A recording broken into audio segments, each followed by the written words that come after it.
आज की क्लास में मैं आपको न्यू चैप्टर स्टार्ट कर रही हूँ, that is strategies for enhancement in food production. इस चैप्टर में सबसे अच्छी बात ये है कि अगर आप इसको थोड़ा सा कंसंट्रेशन के साथ समझते हैं तो बहुत सारी चीज़ें इंस्टेंटली अभी के अभी याद हो जाएंगी। ठीक है। और एक और चीज़ है इसमें कि कुछ ऐसी भी चीज़ें हैं और कुछ ऐसे भी पॉइंट्स हैं जो आपको थोड़ा सा याद करना पड़ेगा। याद करना इन द सेंस कि रटना नहीं है उसको, प्रैक्टिस करेंगे तो वो चीज़ें याद हो जाती हैं। ठीक है। अब इस चैप्टर में आपको यहाँ जो एक इंग्लिश का वर्ड देखने को मिल रहा है, एक देखिए यहाँ पे क्या है वर्ड आपके पास। एक वर्ड है आपके पास यहाँ पे स्ट्रैटेजीज। ठीक है। ये ऐसा वर्ड है जिसमें ना बहुत सारा कॉन्सेप्ट छिपा हुआ है। बोलने का क्या मतलब है, हम लोग यहाँ स्ट्रैटेजीज बोल रहे हैं। स्ट्रैटेजीज जरूरी नहीं है कि अकेला सिर्फ बायो में हो, स्ट्रैटेजी कहीं भी हो सकती है, फिजिक्स में, केमिस्ट्री में, अदर सब्जेक्ट्स में। स्ट्रैटेजीज बोलने का ये मतलब है कि नॉर्मल रेट से जिस चीज़ को होना था वो सफिशिएंट नहीं है, तो वहाँ पे टाइम कम करने के लिए आप अपने तरफ से कोई स्ट्रैटेजी लगा रहे हैं, मतलब अपने तरफ से कोई टेक्निक आप अप्लाई कर रहे हैं। ठीक है। लेकिन यहाँ स्ट्रैटेजी हम किसके लिए अप्लाई कर रहे हैं? फूड प्रोडक्शन में इन्हेंसमेंट के लिए। इन्हेंसमेंट मतलब आप समझते हैं, इम्प्रूवमेंट। ठीक है। सवाल ये उठता है कि इसको ऐसे अलग से हमें पढ़ने की क्या जरूरत पड़ गई। तो बाकी आपने बायो के जितने चैप्टर्स करे हैं तो उसमें से ये एक ऐसा अलग से चैप्टर है जो कि डायरेक्टली कोरिलेट करता है हमारे पॉपुलेशन के साथ। रीजन क्या है? अब 1947 के पहले जो ह्यूमन पॉपुलेशन है इंडिया में वो 90 लाख से भी कम था। ठीक है। लेकिन आज के डे में ये 135 करोड़ को क्रॉस करता जा रहा है। क्रॉस तो कब का कर चुका है। ठीक है। तो सवाल ये उठता है कि क्या हमारे कंट्री में इतना ज़्यादा प्रोडक्शन है कि हर एक ह्यूमन बीइंग जो है उसको भूखा ना रहना पड़े या फिर किसी को फूड की कोई कमी ना हो। जबकि तो मैंने अभी आपको पॉपुलेशन का एग्जांपल दिया कि पहले इतना था और आज के डे में, जैसे चैप्टर 4 जो मैंने आपको रिप्रोडक्टिव हेल्थ पढ़ाया था तो उसमें एक वर्ड यूज किया है, रॉकेटेड, पॉपुलेशन ग्रोथ के लिए। क्योंकि उसको पता है कि इंक्रीजमेंट वर्ड भी फेल है उसके सामने। तो पॉपुलेशन जो इतना ज़्यादा यहाँ पे इंक्रीज हुआ, तो इंक्रीज होने से सारा लोड किसके ऊपर पड़ा है? फूड के ऊपर। क्योंकि पॉपुलेशन को ग्रो करने के लिए क्या चाहिए? फूड प्रोडक्शन होना चाहिए। और तो और ये चैप्टर आपको स्टार्ट भी इसी बात के साथ की जा रही है कि यहाँ पे जो इंक्रीजिंग पॉपुलेशन है पूरे वर्ल्ड में, तो सबसे ज़्यादा जो बेसिक नेसेसिटी के अंदर आप किसको काउंट करते हैं? फूड को काउंट करते हैं। ठीक है। अब यहाँ पे इस चैप्टर में हम लोग कुछ बायोलॉजी के सिद्धांत की पढ़ाई करेंगे। बायोलॉजिकल प्रिंसिपल्स को हम यहाँ पे अप्लाई करने वाले हैं। ठीक है। जैसे इस चैप्टर में आप सीखेंगे एनिमल हस्बेंड्री, प्लांट ब्रीडिंग, और इन दोनों का फायदा क्या है कि इससे आपको फूड प्रोडक्शन को इंक्रीज करने में मदद मिलेगी। दोनों बातें हैं। ठीक है। बहुत सारी नई टेक्निक्स आप इस चैप्टर में सीखेंगे, जैसे एम्ब्रियो ट्रांसफर टेक्नोलॉजी। ठीक है। एंड टिश्यू कल्चर, प्लांट की रिगार्डिंग जब हम बात करेंगे तो वहाँ टिश्यू कल्चर भी पढ़ेंगे हम। ठीक है। तो और जिसकी वजह से क्या होगा, फूड प्रोडक्शन जो है वो इनहेंस होगा। ठीक है। तो ये आपका चैप्टर इंट्रोडक्शन था अकॉर्डिंग टू एनसीईआरटी। और एनसीईआरटी अगर आप बहुत ध्यान से करते हैं तो बाकी सारे एग्जाम्स तो छोटी मोटी चीज है, नीट का भी एक भी क्वेश्चन आपसे मिस नहीं होगा। ठीक है। इस इतने इंट्रोडक्शन में कोई डाउट किसी को? यहाँ तक क्लियर है? क्लियर है यस बिल्कुल? मैम। चलिए आगे बढ़िए। देखिए यहाँ पे हमारे पास वर्ड आ रहा है एनिमल हस्बेंड्री। एक बहुत ही सिंपल सा क्वेश्चन है, what do you understand by animal husbandry? यहाँ पे एनिमल तो दिख ही रहा है आपको, तो ऑब्वियस है कि प्लांट के बारे में तो हम यहाँ पे बात कर नहीं रहे हैं। हस्बेंड्री, तो यहाँ पे जो लाइफ स्टॉक है, मतलब जो आपके पेट एनिमल्स हैं, जो एनिमल्स हैं, क्योंकि हम बोल ही रहे हैं यहाँ पे एनिमल्स, तो उसकी आपको इस तरीके से एग्रीकल्चरल प्रैक्टिस करनी है कि आप उसके ब्रीडिंग को भी मेंटेन कर सके प्लस लाइफ स्टॉक को बढ़ा भी सके। तो डेफिनेशन क्या निकल के सामने आती है यहाँ पे, animal husbandry is the agricultural practice of breeding and raising life stock. आप अपने बुक में इस लाइन को अंडरलाइन कर लेंगे, this is the definition of animal husbandry. ये एनिमल हस्बेंड्री के लिए क्या है, डेफिनेशन है आपके पास। लेकिन अगर मैं क्वेश्चन बोलूं कि आपको बोला जाए किसी एक ऐसे एनिमल के बारे में बोल दिया जाए कि इसका रख रखाव करना है या फिर इसकी केयर करनी है, तो ऑब्वियस है कि आप कर तो नहीं सकते। अब बहुत सारी चीजें हैं जो इसके पीछे आती हैं और ये भी एक स्किल और आर्ट है, ठीक है। यहाँ देखिए आपको लिखा हुआ भी है, as such it is a vital skill for farmers and is as much science as it is art, ठीक। एनिमल हस्बेंड्री में बहुत सारी चीजें आती हैं जहाँ पे ये बोल रहा है कि ये किस किस चीज के साथ डील करता है। सबसे पहली बात तो ये है कि आपको केयर करनी पड़ेगी। अगर बहुत ज़्यादा ठंड का टाइम है तो आपको उसको ठंड से बचाना है।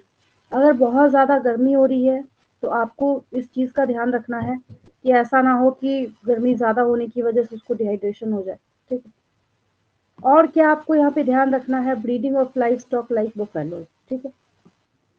सबसे प्राइमरी बात तो यही है ना, अगर सुपीरियर मेल होगा और सुपीरियर फीमेल होगी तभी जो ऑफस्प्रिंग है वो कैसे हो सकते हैं, सुपीरियर हो सकते हैं, रेसिस्टेंट हो सकता है, डिजीज फ्री हो सकता है, ठीक है, सुप्रीम क्वालिटी हो सकती है। अगर काऊ की बात हम करें तो यहाँ पे क्या हो, मिल्क की क्वालिटी अच्छी होगी, ठीक है।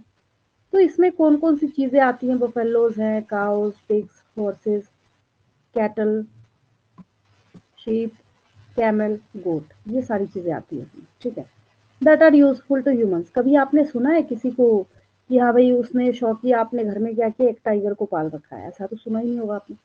हमें पता है कि अगर आप उसको रखते भी हैं तो पहली बात तो ये है कि सेफ्टी पर्पज से भी कोई रखेगा नहीं। दूसरी बात, अगर किसी ने शौकिया रख भी लिया तो उसको पता है कि उसके लिए पर्सनली, हाँ, अगर साइंटिफिकली देखा जाए तो उसके एक एक सेल में, क्योंकि वो टॉप कार्निवोर्स को बिलोंग करता है, हालांकि आप भी टॉप कार्निवोर्स ही हैं, लेकिन उसके टॉप कार्निवोर्स होने की वजह से उसके एक एक सेल और उसके एक एक टिश्यू में स्पेसिफिक प्रॉपर्टीज होती हैं। बट ऊपर ऊपर से ऐसे अगर आपको उसको रेयर करना हो, पालना हो, तो कोई भी नहीं रखेगा, उसको पता है कि वो कोई प्रोडक्ट तो देने वाला है नहीं। दूसरी बात ये है कि उसको खिलाने में ही आपकी हालत खराब हो जाएगी। अब आपने टाइगर को रखा है तो आप घास तो खिला नहीं सकते उसको, ऑब्वियस है कि उसका जो डाइट है वो आपको उसको देना पड़ेगा, ठीक है। नेक्स्ट यहाँ पे इसमें और भी चीजें इंक्लूड की गई हैं, इस चैप्टर में आपके पास है, जैसे हम लोग पोल्ट्री फार्मिंग भी देखेंगे, फिशरीज भी देखेंगे, ठीक है। फिशरीज जो है एक आसान सा टॉपिक है, लेकिन कहीं कहीं पे जाके दो तीन और कॉन्सेप्ट्स हैं जो फिशरीज के साथ इंटरफेयर करने का काम करेगा, मतलब बच्चों को दो तीन टॉपिक्स में कंफ्यूजन होती है, ठीक है। लेकिन अगर हम नॉर्मल फिशरीज के बारे में बात करें ना, तो फिशरीज जो है उसमें सिर्फ किस किस चीज को आप इंक्लूड कर सकते हैं, रेयरिंग मतलब उसको पालना, कैचिंग मतलब आपने जाल लगाया, जाल बिछाया पानी के अंदर और आपने उसको कैच किया, पकड़ा, पकड़ने के बाद अब आपने पकड़ा है तो रेफ्रिजरेटर में तो ले जाके रखने के लिए आपने किया नहीं है, सेलिंग, फिर उसको इनकम पॉइंट ऑफ व्यू से बेच देना। तो आपको क्या करना है, अभी फिशरीज वाली ये जो लाइन है इसको आपको अंडरलाइन कर लेना है, that is fisheries include rearing, catching, selling, ठीक है, इसको अंडरलाइन कर लीजिए। हाँ, और फिश तो खैर करेंगे ही, इसमें और भी बहुत सारी चीजें आती हैं, जैसे मोलस्का है, इसमें शेल फिश, क्रस्टेशियंस हैं, प्रॉन जिसको हिंदी में आप झींगा मछली कहते हैं ना, ये प्रॉन्स हैं, क्रैब्स हैं, ठीक है। अब देखिए यहाँ पे क्या है, बहुत सारे और अदर एनिमल्स भी हैं जिसको कमर्शियली रेयर किया जाता है, इस पॉइंट ऑफ व्यू से कि भाई अगर हम इसको रख रहे हैं ना तो कुछ ना कुछ तो ये इनकम करके देगा। जैसे बीज हैं, बीज को क्यों रख रहे हैं, हनी प्रोडक्शन के लिए। सिल्क वॉर्म है, इससे क्या होगा, सिल्क प्रोडक्शन होगा। प्रॉन्स खाने में इस्तेमाल किया जाता है, क्रैब्स को भी एज अ फूड, फिशेस भी फूड, बहुत सारे बर्ड्स हैं, पिग्स है, कैटल मिल्क वगैरह के लिए, शीप है वूल के लिए, कैमल मिल्क के लिए, ठीक है। इन सारी चीज़ों को हम अपने फ़ायदे के लिए इस्तेमाल कर रहे हैं। Have been used by humans for products like milk, eggs, meat, wool, silk, honey etc, ठीक है। इन सारी चीज़ों के लिए हम इनको इस्तेमाल करते हैं। तो अगर मैं आपको इस पूरे पैरा के लिए एक कंक्लूज़न दूँ तो यहाँ पे आपने किया क्या है, सबसे पहले आपने सीखा है एनिमल हस्बेंड्री। एनिमल हस्बेंड्री में आपने क्या सीखा है? It is the agricultural practice of breeding and raising livestock, बस। दूसरी चीज़ आपने सीखी है, what do you understand by fisheries? Fisheries include rearing, catching, selling of fish, shellfish, crustaceans like prawns, crabs etc, ठीक है। और आप किस लिए कर रहे हैं? तो आपको बहुत सारे इंपॉर्टेंट प्रोडक्ट्स चाहिए इनसे, ठीक है। बिना फायदे के तो कोई इंसान अपने घर वालों को ना रखे, तो ये एनिमल्स को तो ऑब्वियस है फायदे के लिए ही रखेंगे, ठीक है। तो यहाँ पे ये आपका एनिमल हस्बेंड्री का एक इंट्रोडक्शन अभी तैयार यहाँ पे किया जा रहा है, क्योंकि आगे बहुत सारी चीजें इसके रिगार्डिंग आपको सीखनी है। नेक्स्ट देखिए, यहाँ पे हम आते हैं जहाँ आपके पास अब स्टार्ट हो रहा है management of farms and farm animals. अगर आप प्रोफेशनल अप्रोच अब देखने जा रहे हैं, मतलब अगर किसी का पर्पस है कि मुझे सिर्फ मिल्क प्रोडक्शन से अपना सोर्स ऑफ इनकम बनाना है, मतलब यही है मेरे लिए, तो वो सेंटिमेंटल पॉइंट ऑफ व्यू से तो नहीं, हाँ प्रोफेशनल व्यू से क्या करेगा, उसके साथ जुड़ेगा। लेकिन जुड़ना सिर्फ काफी नहीं है, उसको सीखना भी पड़ेगा कि जितना ये फार्म मैनेजमेंट है उसको कैसे और किस तरीके से करना है, ठीक है। और ये सब किसके लिए वो करेगा? to boost to our food production, ठीक है। Can I let's discuss some of the management procedures employed in various animal farm systems, ठीक है। कुछ चीजें जो है यहाँ पे हम लोग डिस्कस करना स्टार्ट करते हैं, ठीक है। अब देखिए आपके पास सबसे पहला टॉपिक आ रहा है यहाँ पे, dairy farm management. Farm management तो ठीक है, लेकिन यहाँ वर्ड लिखा हुआ है डेयरी फार्म मैनेजमेंट, वर्ड आ गया वापस डेयरी। तो डेयरी वर्ड जो है हम मिल्क के लिए और इसके प्रोडक्ट्स के लिए यूज करते हैं। अब ऐसा तो है नहीं आप बोल रहे हैं डेयरी फार्म मैनेजमेंट और आप उसमें वेजिटेबल्स के बारे में जिक्र करना स्टार्ट कर दें। डेयरी फार्म मैनेजमेंट बोलने का मतलब ही है कि dairying is the management of animals for milk and its products for human consumption. ऐसे फालतू में तो कोई करेगा नहीं, ऑब्वियस है, कोई ना कोई उसका क्या होगा, पर्पस होगा, ठीक है। कह रहा है can you list the animals that you would expect to find in a dairy, ठीक है। जो जो मिल्क प्रोडक्शन करने का काम करते हैं उन्हीं को वहाँ रखा जाता है, चाहे काऊ हो, चाहे गोट हो, चाहे कैमल हो, ये सारे, ठीक है। What are different kinds of products that can be made with milk from a dairy farm? ये आपको जब भी इसका आंसर चाहिए ना, तो एक बार ना ये बात जरूर सोचेंगे कि कहीं कोई अगर मिल्क पार्लर हो, कोई भी ब्रांडेड, अमूल हो या XYZ कुछ भी हो, आप अगर जाते हैं तो वो कितने प्रोडक्ट्स आपको देता है मिल्क रिलेटेड। पनीर देगा आपको, ठीक है, दही मिलेगा आपको, और भी बहुत सारे रसगुल्ला वगैरह भी वो रखते हैं, तो ये सब क्या है, इसके प्रोडक्ट हैं, ठीक है। आगे देखिए बोल रहा है in dairy farm management we deal with processes and systems that increase yield and improve quality of milk. अब milk yield is primarily dependent on the quality, इसको आप अंडरलाइन करेंगे। Milk yield is primarily dependent on the quality of breeds in the farm. नहीं समझ आ रहा तो एक example लीजिए। अगर कोई काऊ है, आपने रख रखा है उसको, लेकिन उसको कोई डिजीज है, तो अगर उसको कोई डिजीज है या कोई वैसा हजार्डस इन्फेक्शन हो रखा है, तो आप कभी भी उसके मिल्क का यूज नहीं करेंगे। आपको डर होगा कि भाई अगर हम मिल्क यूज करेंगे तो हमें भी ये बीमारी हो सकती है। तो इसका ये बोलने का मतलब है कि जो मिल्क यील्ड है वो किसके ऊपर डिपेंड करता है कि ब्रीड की क्या वैरायटी है, ठीक है। और तो इसके लिए करना क्या पड़ेगा? Selection of good breeds having high yielding potential under the climatic conditions of the area. अब पता चला कि आप यहाँ इस कंडीशन में उसको रखना चाहते हैं, बट उसको आप रख नहीं पा रहे और जो क्लाइमेटिक कंडीशन है उसके फेवर में है भी नहीं, तो आप कर भी नहीं पाएंगे। ठीक है, आपको क्या करना है इसमें, combined with resistance to diseases is very important. जब भी कहीं कोई ब्रीडिंग प्रोग्राम, यही नहीं एनिमल्स में ही नहीं, मैं आपको प्लांट में भी सिखाऊंगी, जब भी कोई ब्रीडिंग प्रोग्राम किया जाता है तो उसमें इस बात का ख्याल सबसे पहले रखा जाता है कि उसमें डिजीज रेसिस्टेंस का पावर जरूर होना चाहिए। ये मैंने आपको बार बार बायोटेक में भी सिखा रखा है। ठीक है, आगे देखिए, for the yield potential to be realise the cattle have to be well looked after, they have to be housed well, मतलब रख रखाव बढ़िया होना चाहिए। शुड हैव एडिक्वेट वाटर, जितनी वाटर की रिक्वायरमेंट उतना मिलना चाहिए। And be maintain disease free, ये तो सबसे ज्यादा इंपॉर्टेंट है। इंपॉर्टेंट तो सारे ही हैं, बट आप कितनी भी मेहनत कर रहे हैं लेकिन आप उसको कंटामिनेशन फ्री जोन अवेलेबल नहीं करा रहे हैं तो सब फेल है। ठीक है, आगे देखिए, the feeding of cattle should be carried out in a scientific manner. कैसे होना चाहिए साइंटिफिक मैनर में, बोलने का ये मतलब है with special emphasis on the quality and quantity of fodder. जो आप उसको फीड करा रहे हैं, जो आप उसको दे रहे हैं, उसकी भी क्वालिटी अच्छी होनी चाहिए। Besides stringent cleanliness and hygiene, both of the cattle and the handlers, मतलब जो बंदा उसका रख रखाव कर रहा है उसको भी तो साफ सफाई का ध्यान रखना पड़ेगा, are of paramount importance while milking, storage and transport of the milk and its products। अब मिल्क को ना सिर्फ प्रोडक्शन करना ही बहुत काफी नहीं होता।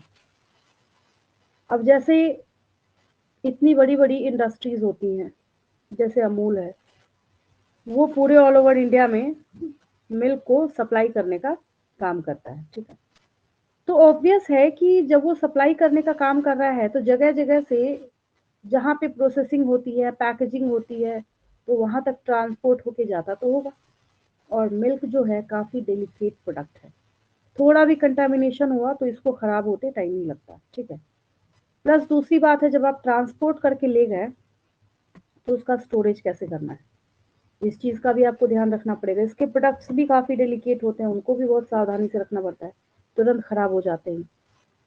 कह रहे हैं पे nowadays of course much of these processes have become mechanized, मतलब हम यहाँ पे ना बहुत सारी मशीनरी का इस्तेमाल करेंगे, बहुत सारी टेक्निक्स का इस्तेमाल करेंगे which reduces chance of direct contact of the produce with the handler, मतलब आपको उसको हाथ से बहुत ज्यादा टच करने की जरूरत ना हो जिसकी वजह से कंटामिनेशन ना हो उसमें। Ensuring these stringent measures would of course require regular inspections.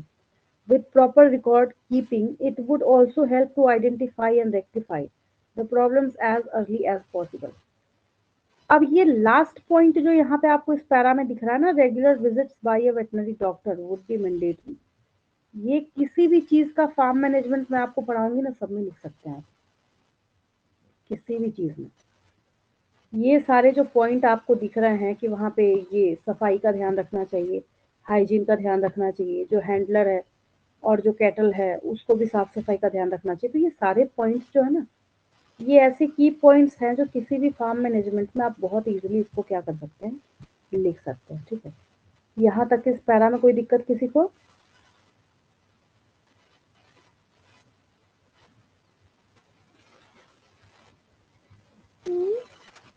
यहाँ तक कोई दिक्कत किसी को, प्रॉब्लम किसी को, रिप्लाई करेंगे उधर से।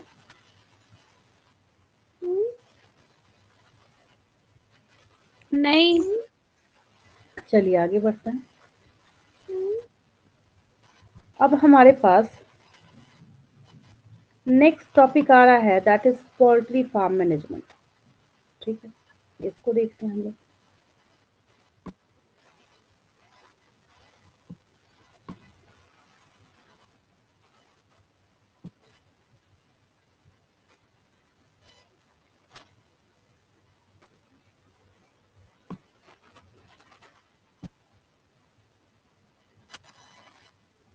ये टॉपिक है आपका poultry farm management. Poultry term सुनते के साथ भी बहुत सारी चीजें क्लियर हो जाती है, इसको सुनते के साथ बच्चे बोलते नहीं ठीक है हम जानते हैं क्या मतलब होता होगा इसका। ठीक है, सबसे पहली चीज है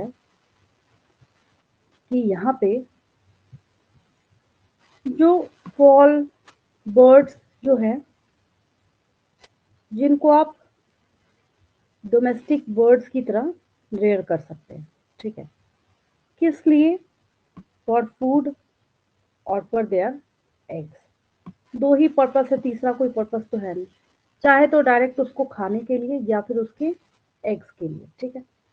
तो यहाँ पे साफ साफ आपको बताया जा रहा है, poultry is the class of domesticated fall birds used for food और फॉर देयर एग्स। इसको अंडरलाइन कर लेंगे। अब इसमें कौन कौन सी चीजें इंक्लूड होती हैं, ये अब मेरे ख्याल से आज के डेट में तो किसी बच्चे को बताने की कोई जरूरत है नहीं, क्योंकि मेजोरिटी ऑफ पॉपुलेशन क्या है, नॉन वेज पे डिपेंड करते हैं, तो उनको जो बुक में लिख रखा है इससे ज्यादा बेटर बच्चों को पता होता है, ठीक है। दे टिपिकली इंक्लूड, देखिए यहाँ पे chicken, ducks and sometimes turkey and geese, ठीक है। इनको भी इसमें क्या किया जाता है, इंक्लूड किया जाता है। फिर यहाँ पे बोल रहा है कि पहले ऐसा होता था कि the word poultry is often use to refer to the meat only of these birds, but in a more general sense it may refer to the meat of other birds too. कुछ और birds भी हैं जिनका meet जो है लोग खाने में इस्तेमाल करते हैं, तो सबको अब इसके में क्या करना पड़ेगा, इंक्लूड करना पड़ेगा, ठीक है। आगे देखिए आपको बताया जा रहा है यहाँ पे, as in dairy farming selection of disease free and suitable breeds, proper and safe farm conditions, proper feed and water and hygiene and health care important components of poultry farm management. जो मैंने वहां आपको बोला था कि ये जो सारे सेफ्टी मेजर्स हैं ये आगे भी हम इस्तेमाल करेंगे, बिल्कुल वही चीज आपको यहाँ भी बताई जा रही है, ठीक है। तो ये आपका पोल्ट्री फार्म मैनेजमेंट है। तो इसकी खासियत ये है यहाँ पे कि इसमें सिर्फ आप एज अ फूड खाने के लिए, और दूसरी बात उनके एग्स के लिए, आपको जिस एनिमल की जरूरत होती है आप बस उसी का ही इस्तेमाल करते हैं, ठीक है। अब इसमें आगे हमारे पास एक टॉपिक है, दैट इज ये एनिमल ब्रीडिंग, ठीक है। इस पे हम चल रहे हैं। और एक बात और है, इस पे मूव करने के साथ साथ एक बात मैं और बोलूंगी कि अब जाके आपके क्वेश्चन स्टार्ट हो रहे हैं, अभी भी था नो डाउट, फिशरीज जब आप पढ़ेंगे तो वो भी क्वेश्चन है। आपसे अगर पूछ लिया जाए कि what do you understand by animal husbandry, वो भी क्वेश्चन है, नो डाउट, सबके सब क्वेश्चन ही हैं, सारे इंपॉर्टेंट क्वेश्चन हैं। तो यहाँ से बोलने का मतलब ये है कि ये पार्ट ऐसा है कि इससे तो पूछा ही पूछा जाना है, और ये टॉपिक पूछ लेने के बाद वैसे भी क्लियर हो जाता है कि हाँ बच्चे ने कितनी पढ़ाई करी है, ठीक है। तो एनिमल ब्रीडिंग थोड़ा ध्यान देंगे, मैं यहाँ से स्टार्ट करती हूँ आपको, मतलब क्वेश्चन वाला जो सेक्शन है वो आपका स्टार्ट हो गया, ठीक है। और दूसरी इंपॉर्टेंट बात ये है कि यहाँ पे ना बहुत सारे टर्म्स और टर्मिनोलॉजीज, इसको भी आपको करना है साथ के साथ, जैसे इन ब्रीडिंग, आउट ब्रीडिंग, और एक और आपको क्या एक्स्ट्रा बेनिफिट है कि आपने जेनेटिक्स वाला चैप्टर बहुत अच्छे से कर रखा है, तो उसका फायदा मैंने आपको शुरू में ही बोला था कि हर जगह आपको देखने को मिलेगा, ठीक है। यहाँ आपके पास टॉपिक है एनिमल ब्रीडिंग, मतलब हमें सिर्फ किसके ब्रीडिंग के रिगार्डिंग देखना है, एनिमल्स के, ठीक है। तो यहाँ पे आपको एक बात बताई जा रही है कि breeding of animals is an important aspect of animal husbandry, ठीक है। मतलब एनिमल हस्बेंड्री में ऑब्वियस है कि आप प्लांट्स का तो करेंगे नहीं, एनिमल हस्बेंड्री में हमें किस चीज का ध्यान रखना है, एनिमल्स की ब्रीडिंग का। अब यहाँ पे एनिमल ब्रीडिंग के ऊपर हम इतना फोकस क्यों कर रहे हैं, हम इसलिए कर रहे हैं ताकि जो डिजायरेबल, पता है डिजायरेबल यहाँ किसके लिए लिखा गया है, उस एनिमल ब्रीड के लिए नहीं लिखा गया है। यहाँ डिजायरेबल हमने अपने लिए लिखा है, ये आपका डिजायरेबल क्वालिटी है, मतलब आप क्या चाहते हैं उससे, वो अपने फायदे के लिए वहां पे वो कैटल, गोट, एक्स वाई जेड जो भी है वो कुछ भी नहीं कर रहा है, यहाँ पे आप अपने फायदे के लिए कर रहे हैं। तो desirable qualities of the breed. फिर यहाँ पे कह रहा है what kind of characters would we breed animals, would the selection of characters differ with the choice of animals. बिल्कुल, अगर आप वहाँ पे काऊ के ब्रीड को सिलेक्शन कर रहे हैं तो आप इस बात का ध्यान जरूर रखेंगे कि उसका मिल्क प्रोडक्शन ज्यादा होना चाहिए, प्लस उसको डिजीज रेसिस्टेंस होना चाहिए, प्लस उस मिल्क में, पर लीटर मिल्क में जो प्रोटीन कंटेंट है वो ज्यादा होना चाहिए। ये सारी चीजों का आप ध्यान रखेंगे, जबकि जब आप पोल्ट्री फार्मिंग में देखेंगे तो ये सारा आप नहीं देखेंगे।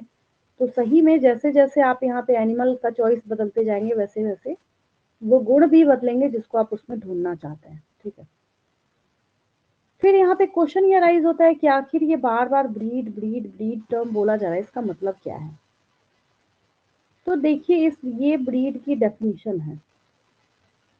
अब जो आपको यहाँ पे ये स्टेटमेंट दिया जा रहा है, a group of animals related by decent, ये वो डिसेंट नहीं है, DECENT नहीं है, ये DESCENT है। तो यहाँ पे ये वैसे एनिमल्स हैं जिनके जो एंसेस्टर्स हैं ना वो रिलेटेड थे आपस में, related by decent and similar in most characters, उनके लक्षण भी मिलते जुलते होंगे, जैसे अपीयरेंस दिखने में एक जैसे होंगे, गुण एक जैसा होगा, साइज मिलता जुलता होगा, कॉन्फ़िगरेशन मिलता जुलता होगा, इसको हम सेम ब्रीड का बोलते हैं। जैसे अगर हम एक जर्सी काऊ की बात करेंगे तो दूसरा जो मेल पार्टनर है वो भी क्या होगा, जर्सी होगा, ठीक है। तो ये सेम ब्रीड हो गया, क्या हो गया, सेम ब्रीड हो गया। Are said to belong to a breed. Find out the names of some common breeds of cattle and poultry in the farms of your area. ठीक है, ये एक आपको एग्जाम्पल क्वेश्चन यहाँ पे दे रहा है। अब जेनेटिक्स चैप्टर से एक टॉपिक आ रहा है आपके पास यहाँ पे, इन ब्रीडिंग। जब मैं आपको मेंडल्स एक्सपेरिमेंट सिखा रही थी तो मेंडल्स एक्सपेरिमेंट में आपने इन ब्रीडिंग सीखा था, ठीक है। इन ब्रीडिंग में मैंने आपको बताया था कि वहाँ उस चैप्टर में ऐसा था कि जब आप प्योरिटी मेंटेन कर रहे थे, मतलब आप अगर एक क्या कर रहे हैं, कैपिटल टी ले रहे हैं और दूसरे भी कैपिटल टी के साथ उसको क्रॉस करा रहे हो, वैसे ही आप करते जा रहे हैं, करते जा रहे हैं, करते जा रहे हैं, करते जा रहे हैं। तो हम वहाँ पे बोल रहे थे कि इन ब्रीडिंग हो रहा है, ये मतलब सेम जो वैरायटी है यहाँ पे मिल रहा है।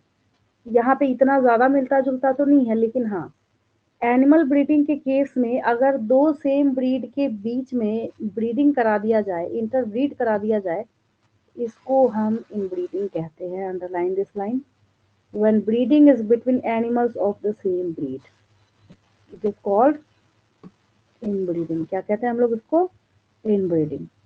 While crosses between different breeds are called outbreeding. अभी तो ये बहुत आसान है। Inbreeding, breeding between animals of same breed. Outbreeding, breeding between animals of different breed, ठीक है।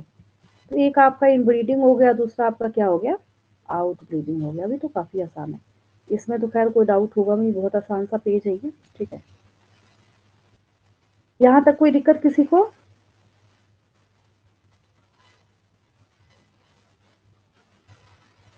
इस पैरा तक कोई प्रॉब्लम।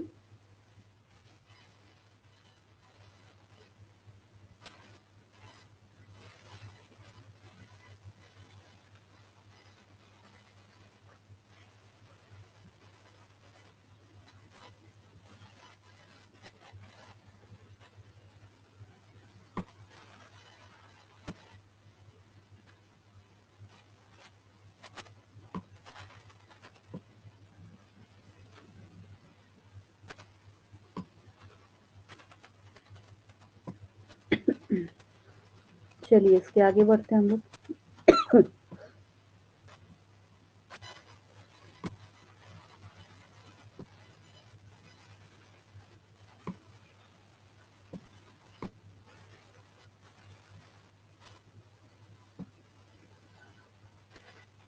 अब यहाँ जो इनब्रीडिंग है उसका कंप्लीट डिस्क्रिप्शन हम लोग दे रहे हैं, ठीक है। इसके कंप्लीट डिस्क्रिप्शन में, ठीक है, अभी अभी आपने सीखा कि सेम ब्रीड जो है उसके बीच में आपको क्रॉस करा देना है, मतलब उनको इंटरब्रीड करा देना है, उनकी मीटिंग करा देनी है, ठीक है। लेकिन क्या बोलने का मतलब हुआ इसका, इसका बोलने का मतलब ये है कि मेल और फीमेल जब दोनों के बैक में 4 से 6 जनरेशन आप पीछे जाएंगे ना, तो पता चलेगा कि दोनों के एंसेस्टर जो है वो कॉमन थे, तो इसको हम इनब्रीडिंग कहते हैं। तो वही डेफिनेशन है, उसको यहाँ पे थोड़ा सा क्या किया है, सिंप्लीफाई करके लिखा गया है। तो यहाँ पे क्या हो गया, inbreeding means the mating of more closely related individuals within the same breed for 4 to 6 generations, ठीक है। अब यहाँ पे ब्रीडिंग स्ट्रैटेजी जो है उसमें बहुत सारी चीज़ों का ध्यान रखा जाता है, जैसे मेल कैसा होना चाहिए, सुपीरियर होना चाहिए, फीमेल कैसी होनी चाहिए, सुपीरियर होनी चाहिए, कैसा होना चाहिए, सेम ब्रीड का, क्योंकि हम इन ब्रीडिंग पढ़ रहे हैं। जब हम आउट ब्रीडिंग पढ़ेंगे तो इसी को डिफरेंट ब्रीड कर दूंगी मैं यहाँ पे, ठीक है। Are identified and mated in pair, the progeny obtained from such matings are evaluated, बाद में उसको चेक भी किया जाता है, क्योंकि एक चीज हमेशा याद रखना है, we are not performing asexual reproduction. यहाँ पे असेक्सुअल रिप्रोडक्शन का कोई परफॉर्मेंस आप नहीं पढ़ रहे हैं, हम यहाँ पे क्या सीख रहे हैं, ये सब का सब सेक्सुअल रिप्रोडक्शन का पार्ट है। और सेक्सुअल रिप्रोडक्शन में जो स्पर्म और ओवा है या ओवम है, वो जो रिसीव करेगा वो 50% ही रिसीव करेगा, 100% नहीं करेगा। जेनेटिक्स आपने इतनी पढ़ रखी है और ह्यूमन रिप्रोडक्शन में भी आपने सीखा है, ठीक है। तो बच्चों का डाउट होता है कि मैम जब हमने सुपीरियर मेल और सुपीरियर फीमेल चुना ही था, तो फिर उसके प्रोजेनी को का इवैल्यूएशन मतलब उसको क्यों जांचा जाता है, क्यों उसको चेक किया जाता है। तो रीजन ये है कि सेक्सुअल रिप्रोडक्शन वो करेगा तो आपके मन मुताबिक जरूरी थोड़ी है कि वो रिजल्ट लेके आएगा। तो आप चेक करते हैं कि आपको जो क्वालिटीज चाहिए थी वो उसमें मिली या नहीं मिली, ठीक है।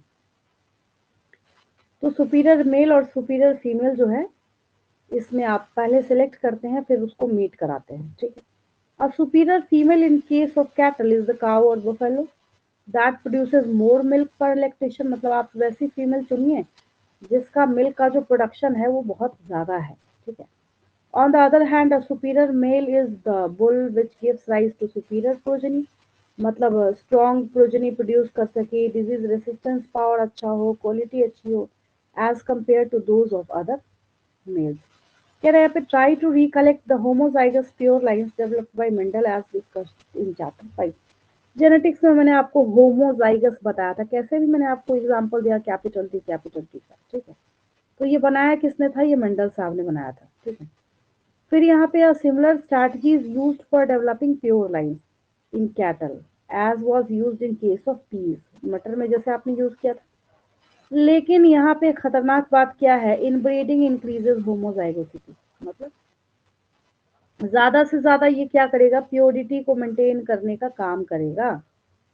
तो ये इनब्रीडिंग जो है, जब हम कोई ऐसी प्रैक्टिस कराते हैं जहां पे हमें जो एक प्रोडक्ट है या जो प्रोड्यूस्ड ऑफस्प्रिंग है वही सारी क्वालिटीज चाहिए, तब तो हम जानबूझकर वहां पे क्या कराते हैं, इनब्रीडिंग कराते हैं। लेकिन अगर अपने आप इनब्रीडिंग होता चला जा रहा है तो ये कई मायने में थोड़ा सा घातक हो जाता है। इसलिए घातक मतलब डेथ नहीं हो जाएगी उसकी, घातक इन द सेंस कि वो ऑर्गेनिज्म जो है ना वो उतना ज्यादा स्ट्रांग नहीं होगा, वो धीरे धीरे क्या करेगा, उसकी जो क्वालिटी है वो डिक्रीज होती चली जाएगी। तो हम लोग इसको ना एक नाम देंगे, एक टर्म देंगे, हम लोग इसको कहते हैं इनब्रीडिंग डिप्रेशन। क्या बोलेंगे हम लोग इसको, इनब्रीडिंग डिप्रेशन बोलेंगे, ठीक है। तो यहाँ देखिए मैं आपको बताती हूँ। तो लगातार कोई आपसे पूछे भाई मुझे ना साफ सीधे आसान शब्दों में समझाओ कि इनब्रीडिंग का मतलब होता क्या है, आपको एक सिंपल सी बात उसको समझानी है। इनब्रीडिंग डिप्रेशन का मतलब है continuous inbreeding leads to reduction in fertility and productivity. आप लगातार कंटिन्यूअसली क्या कराते जाइए, इनब्रीडिंग कराते जाइए, तो उसकी फर्टिलिटी जो है वो वैसे भी कम होती चली जाएगी। तो इस घटना को, इस प्रोसेस को, इस फिनोमेना को हम क्या कहेंगे, इनब्रीडिंग डिप्रेशन कहेंगे। क्या कहेंगे, इनब्रीडिंग डिप्रेशन। देखिए ये रहा आपका continued inbreeding, specially close interbreeding, close inbreeding usually reduces fertility, मतलब उससे फर्टिलिटी तो कम होगी और प्रोडक्टिविटी भी कम होगी। This is called inbreeding depression. ये आपका इंपॉर्टेंट क्वेश्चन, साफ सीधा साफ से पूछा जाएगा, what do you understand by inbreeding depression, चाहे एमसीक्यू में हो चाहे जिस तरीके से आपको देखने को मिले, ठीक है। आपको याद ये रखना है कि जब आप लगातार कंटिन्यूअसली सेम ब्रीड वाले एनिमल्स को, क्योंकि हम एनिमल हस्बेंड्री के केस में पढ़ रहे हैं तो वही लिखेंगे, एनिमल्स को जब वो ब्रीड करता जाएगा उसकी फर्टिलिटी भी कम होगी, और फर्टिलिटी कम होने के साथ साथ और क्या होगा, उसकी प्रोडक्टिविटी भी कम हो जाएगी। इस घटना को हम क्या कहते हैं, इनब्रीडिंग डिप्रेशन कहते हैं, ठीक है। अब तो अगर कोई भी पर्सन जो है जो जुड़ा हो इससे एनिमल हस्बेंड्री से, वो कभी भी ऐसा तो बिल्कुल भी नहीं चाहेगा कि क्या हो, जो क्वालिटी हो वो कम हो जाए या क्वालिटी है वो इनहेंस ना हो, ऐसा तो कोई भी नहीं चाहेगा। तो जनरली क्या करते हैं, ये जो इनब्रीडिंग है इसको हमेशा एनिमल्स के केस में अवॉइड किया जाता है, हमेशा ही अवॉइड किया जाता है। ठीक है, आगे देखिए, नेक्स्ट सेक्शन पे हम चलते हैं। सेक्शन इसलिए बोल रही हूँ कि ये अब खैर शुरू से अभी तक तो क्वेश्चंस है ही हैं, लेकिन इसमें बच्चों को ना कंफ्यूजन बहुत होती है। सबसे पहली चीज, तो सबसे पहला काम आपको ये करना है ना कि दोनों को डिफरेंशिएट तो मैं कर देती हूँ अभी। जहाँ डाउट हो तो इंस्टेंटली पूछ लेंगे मेरे से, टफ भी नहीं है, समझ समझ की बात है। ठीक है, तो कोशिश करेंगे कि आपको अभी के अभी ये पूरा जो है वो समझ आ जाए। ठीक है, देखिए सबसे पहला जो आपको यहाँ पे टर्म दिख रहा है, सबसे पहला जो दिख रहा है, अब देखिए ध्यान से, सबसे पहला आपको टर्म यहाँ पे ये आउट ब्रीडिंग दिख रहा है, दिख रहा है ना। अब बच्चे क्या करते हैं, मिस्टेक नंबर 1 जो बच्चे करते हैं जनरली, वो आउट ब्रीडिंग, आउट क्रॉसिंग और क्रॉस ब्रीडिंग सबको ही डिफरेंशिएट करना स्टार्ट कर देते हैं। फिर आप सोचेंगे इसमें मिस्टेक क्या है, गलती क्या है। भाई गलती ये है कि सबसे पहली बात कि ये आउट क्रॉसिंग और क्रॉस ब्रीडिंग, ये दोनों टाइप हैं आउट ब्रीडिंग के। ठीक है, कैसे, तो यहाँ देखिए आपको समझ आ जाएगा। एक है आउट क्रॉसिंग और दूसरा है क्रॉस ब्रीडिंग। ठीक है, क्रॉस ब्रीडिंग सबसे पहले समझिए क्योंकि सबसे आसान है। क्रॉस ब्रीडिंग में कहानी खत्म कर देनी है आपको। बोलने का क्या मतलब है कि आप अलग अलग ब्रीड को ही वहां पे हाइब्रिडाइज करा दीजिए, मतलब मेल दूसरे ब्रीड का और फीमेल दूसरे ब्रीड, कहानी खत्म। ये तो सबसे आसान है, इसमें तो कोई लफड़ा ही नहीं है। ठीक है, यहाँ पे सबसे अच्छा एग्जाम्पल आपको दिया हुआ है, हिजारडेल जो है ना, ये एक शीप की वैरायटी है। किसकी वैरायटी है, शीप की वैरायटी है। ठीक है,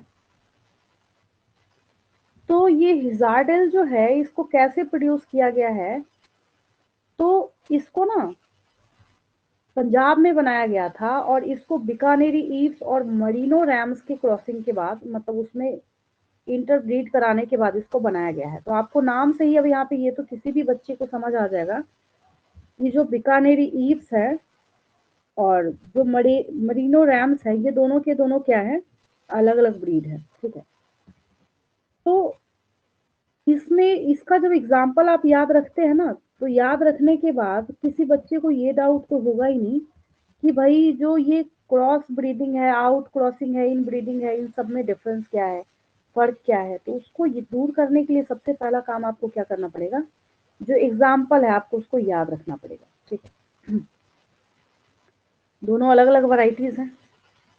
चलिए एक इमेज के थ्रू हम लोग इसको समझते हैं।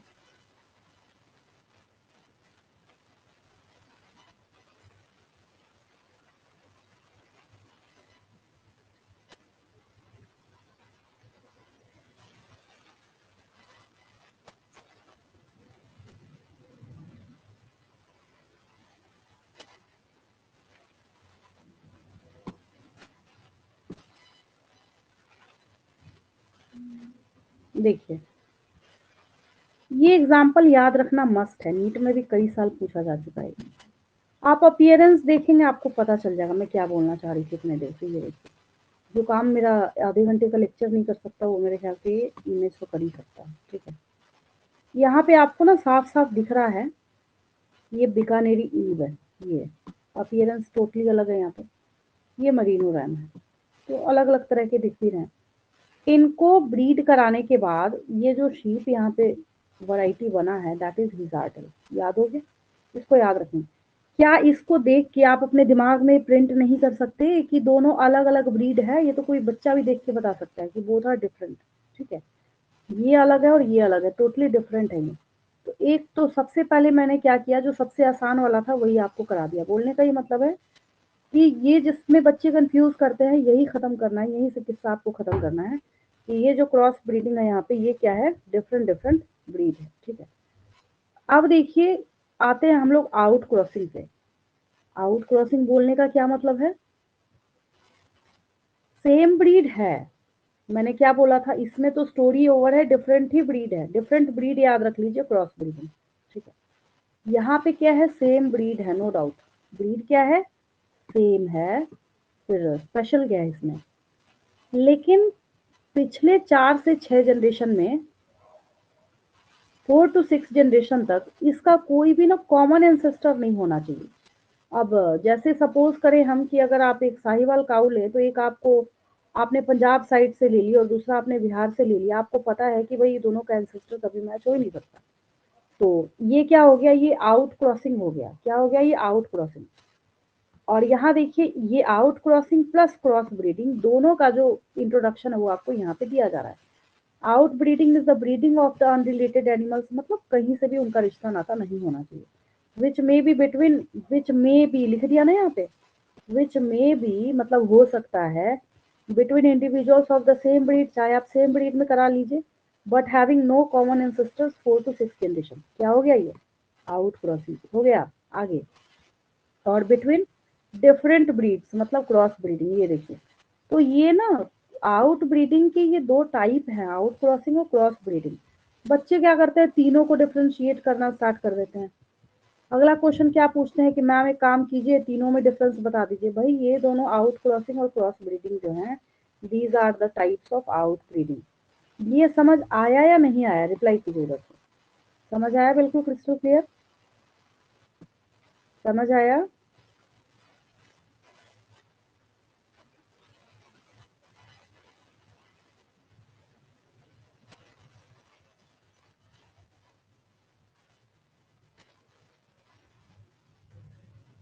चलिए इसी सीरीज में जो सबसे आसान और सबसे जीरो लेवल का है,